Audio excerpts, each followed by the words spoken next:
I ordered pizza at my friend's wedding because there was no food. Me and my wife were invited to my friend's wedding. The wedding was going to have about 70 ppl, with mostly family.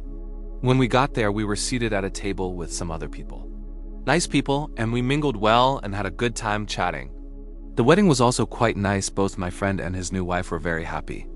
After the ceremony, every table got 2 bottles of wine, bread, butter, and there also was an open bar, so we started to have a few drinks.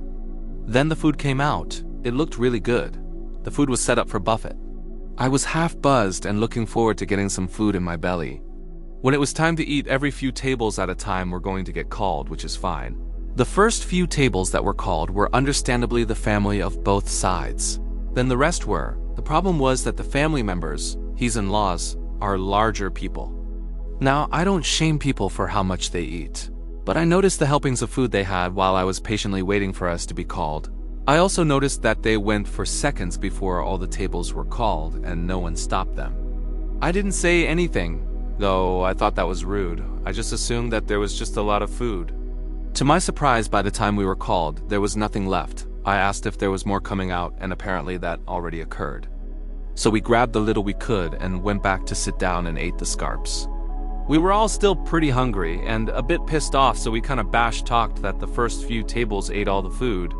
Someone mentioned that they could go for some pizza, and then I had the drunken idea of ordering some lol. So that is what we did.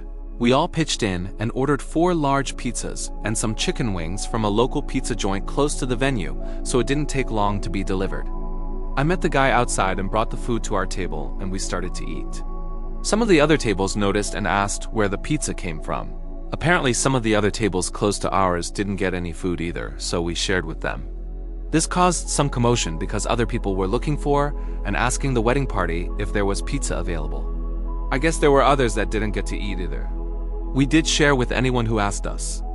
My friend came to talk to me about why I ordered the food. His bride was not happy about it. It ruined the aesthetics.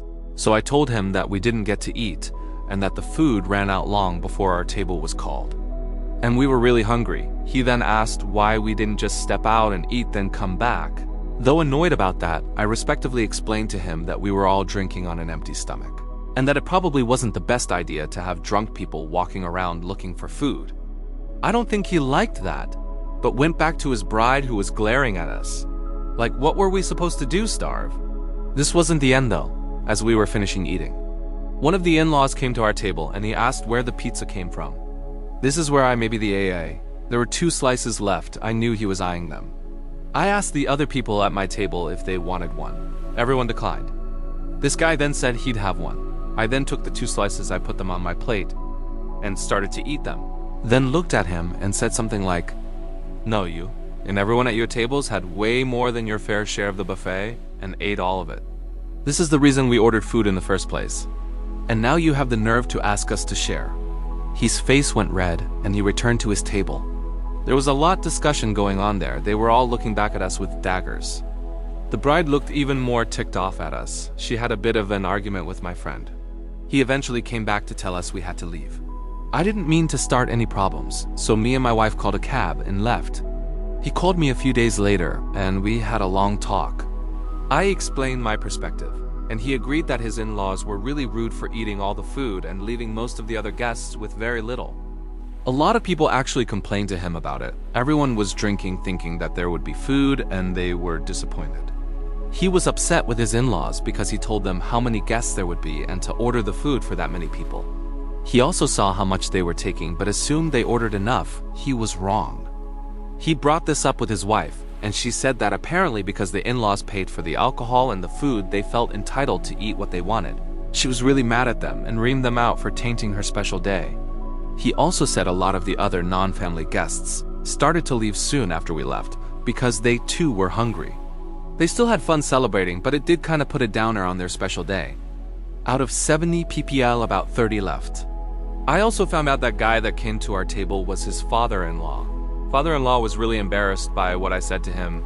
He felt pretty bad when he found out close to half the guests didn't get to eat anything and left early. So AITA? Edit. My goodness, I didn't think I was going to get this kind of response, lol. So many comments. I went through a good chunk of the messages and thought that it would be easier to address the common ones here. The only reason I ordered the pizzas was because I was drinking. All I ate that day was a sandwich for lunch and some bread that was at the table, so I needed something more substantial in my stomach so I wouldn't get sick, so no, I couldn't wait it out a few hours. I wasn't the only person drinking either because the open bar was booming. However, I guess I could have held back on drinking a bit until the food came out. Those saying that I fat shamed the father-in-law. I'm going to have to disagree. I didn't say anything to him about his body. I was only honest with him about why I had to order the food. I don't judge people based on looks and accept everyone for who they are, as they are. You can't judge a book by its cover, so I judge people based on their actions. If you knew me, you would see that my friends group ranges from basic people to freaks and weirdos lol. In fact, a good friend of mine, nicknamed Crusher, is a big dude, absolutely hilarious and super fun to hang out with. This is not an AI-generated post lol. My intelligence may be limited, but there is nothing artificial about it. The buffet was at my friend's request. He loves buffets, and this was his added touch to the wedding. He also chose the dishes. I know that it is not common for weddings to do buffets, but that's what he wanted. Thanks everyone for your comments. I will continue to read them and update this thread accordingly. Hey guys, I already have an update. First, I never stated when the wedding happened. The wedding was last week on July 20th. My friend just stopped by for a little bit. Apparently his wife was more upset than he initially said, but not at me, towards her family. He also said she wanted apologies for booting me. So father-in-law feels really bad and he is going to step up and try to fix the situation. He's going to throw an after-wedding shing-ding, lull his words. Everyone who was at the wedding will be invited, including me, my wife, and some additional people. They are thinking there will be about 100 guests. Father-in-law also promised that there will be an assortment of food, more than enough for everyone plus an army lol. He also wanted to personally let me know that there will be 50 large pizzas from the same joint I ordered from. That is his way of adding some humor to the situation. I think it's pretty funny lol. He's also going to hire a DJ or a live band. Possibly have some fireworks and arrange other events like axe throwing and a bonfire. This actually sounds like it going to a real fun time. The only difference is that this will be a BYOB event, which is no big deal. Father-in-law is pulling in a favor from a friend of his who owns a farm. The farm has 2 guest houses and the main house as well as plenty of space outside. About 50 people can be squeezed in between the 3 houses. So he is going to encourage people to bring RVs. I have one, campers and tents if they can. Nothing is officially yet, but they are looking to hold the shingding around mid-August. Sounds like this is going to be a blast. I'll update you all when I can. What do you guys think? Let's discuss in the comments. Follow and like for more stories.